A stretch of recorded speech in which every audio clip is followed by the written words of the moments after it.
Molweni ninjani? Nikhuluma noMakhosi Umkhize lana.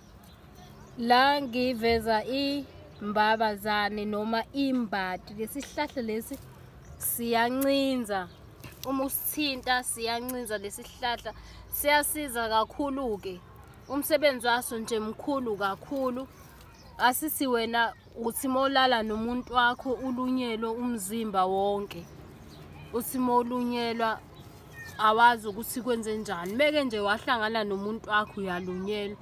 Uyasithatha ke lesihlahla lesi usigcobe usiphuze siyasiza lapho kuyaphela lokho kulunywa ngoba kusuke kuchaza ukuthi wena ucushiwe khona umuntu osebenzise sona lesihlahla lesi siyaba isigezo siyalapha futhi sinjalo noma unomzimba olumayo oncinzayo engazi ukuthi uthelwe yinaliti noma uncinzwa yintuthwane.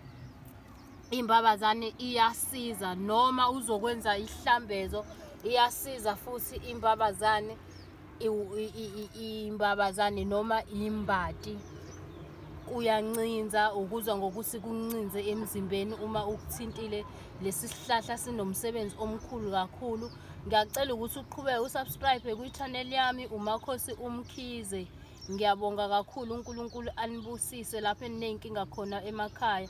Kodwa mawuza nje ukuthi wena unenkinga yesichiso iyachela ke nasekhaya ungayithatha uyibilise uyihlanganise namanye amakhambi bese uyachela. Ngisho otikoloshe nenunu ziyabaleka zizwa lokuncinza lokhu bese ziyabaleka. Imbati. Imbati.